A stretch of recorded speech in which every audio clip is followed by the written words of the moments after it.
Now we have a question from an investor who needs help consolidating his portfolio, and this is from Dr. Vikram Chaudhary, who says, I have about 30 equity funds in my portfolio, and most of them are not doing well since 3 to 4 years. How do I reduce the number, and also how do I exit old funds and re-enter good funds? How do I time the market? So he has quite a task at hand with 30 funds. That's a long list. Now, here are some of the steps he can use to go about it in a more methodical way.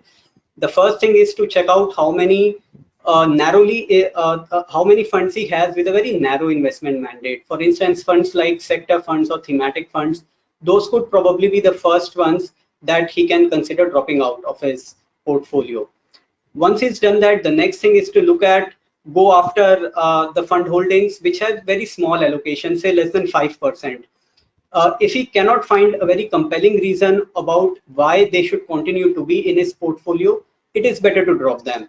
Look at it this way. Even if those funds turn blockbuster tomorrow, they will not have a meaningful impact on his returns because he has a very small allocation to them. So the way to go about it is either increase allocation to them, or if there is no compelling reason to increase allocation, then better exit from them. This way, if he goes about pruning the list, he should be able to bring down the number of funds in his portfolio. And more broadly, I'd say that while building a portfolio, one should be clear in mind about which are the categories or the funds which are meant to be at the heart of the portfolio, or what we call as the core of the portfolio.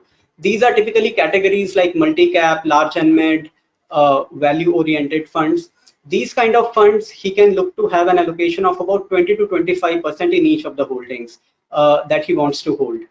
And then there are certain supplementary holdings, the likes of mid-cap funds and the small-cap funds. Those should have anywhere between 10 to 15% allocation in the portfolio.